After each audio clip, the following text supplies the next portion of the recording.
টিকটকে কিন্তু এক এক সময় এক একটা ইফেক্ট ভাইরাল হয়।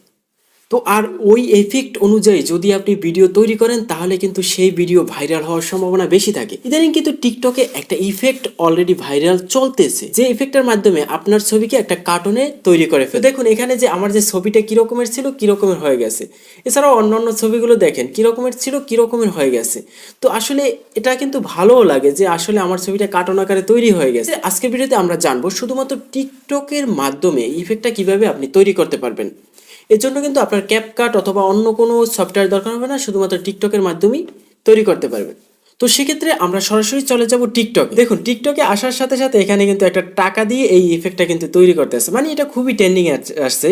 তো এখন এই ইফেক্টটা তৈরি করার জন্য আমরা এখানে যে সার্চ অপশনটা আছে এটার উপরে ক্লিক দেব।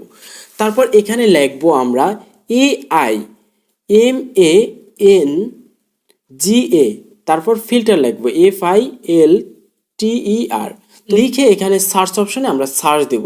তো সার্চ দেওয়ার পর দেখুন প্রথম যে ইফেক্টটা এসে গেছে যে টপে, সেই ইফেক্টটার উপর আমরা ক্লিক দেব।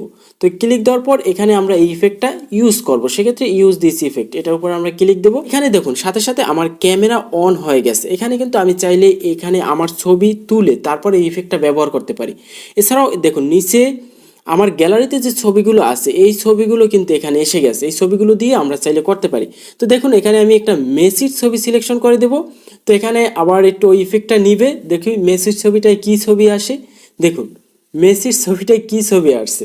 তো আসলেই খুব ভালো লাগে যে কী রকমের কার্টুনটা এসে গেছে, একটা ক্যারেক্টার এসে গেছে, একদম ডিফারেন্ট কিন্তু এটা ক্যারেক্টারটা তৈরি হয়। এখন আমি একটা আমার ছবি ইউজ করব, দেখি এখানে কেটে দেই। তো তারপর আমি আবার ইউজ অপশনে ক্লিক দেই। এখানে দেখি গ্যালারিতে গিয়ে আমি একটা আমার ছবি দেখি ইউজ করি, এখানে অলরেডি এসে গেছে আমার উপরে ছবিগুলো। তো দেখুন আমার এই ছবিটাকে আমি ইউজ করি।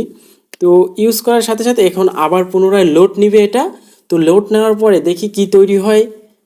তো দেখুন কি তৈরি হচ্ছে, মানে আমারই মতো একটা ক্যারেক্টার, চেহারার কোনো মিল নেই, একদম ভালো লাগতে আছে। আসলে দেখতেও একদম যে বাজে লাগতে আছে সেটা কিন্তু না, খুব সুন্দর লাগতে আছে।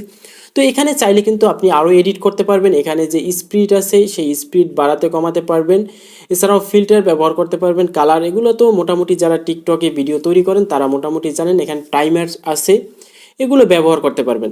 যখন আপনার এইগুলো কাজ করা হয়ে যাবে তখন আপনি এই ভিডিওর উপরে ক্লিক দিবেন। তারপর আপনি এটা নির্দিষ্ট টাইম অনুযায়ী সিলেকশন করে যে কত মিনিট আপনি এখানে রাখতে চাচ্ছেন, তারপর রেখে এটাকে টিকমার্ক দিয়ে দেবেন। এখন কিন্তু এটা টিকমার্ক দেওয়ার সাথে সাথে এখন কিন্তু এটা তৈরি হয়ে গেছে। এখন আমি এখানে যদি নেক্সট দেই, তো নেক্সট দেওয়ার সাথে সাথে এখানে টাইটেল দিলে, তারপর যদি পোস্ট অপশনে ক্লিক দিই সাথে সাথে কিন্তু টিকটকে আমার এই ভিডিওটা পোস্ট হয়ে যাবে। তো আপনারা চাইলে এরকমের ইফেক্টগুলো এডিট করে তারপর ব্যবহার করতে পারেন। সেটা আমি বলবো বর্তমানে ট্রেন্ডিং যে বিষয় আছে সেই বিষয় নিয়ে যদি টিকটকে ভিডিও তৈরি করেন তাহলে সেই ভিডিও ভাইরাল হওয়ার সম্ভাবনা বেশি থাকে।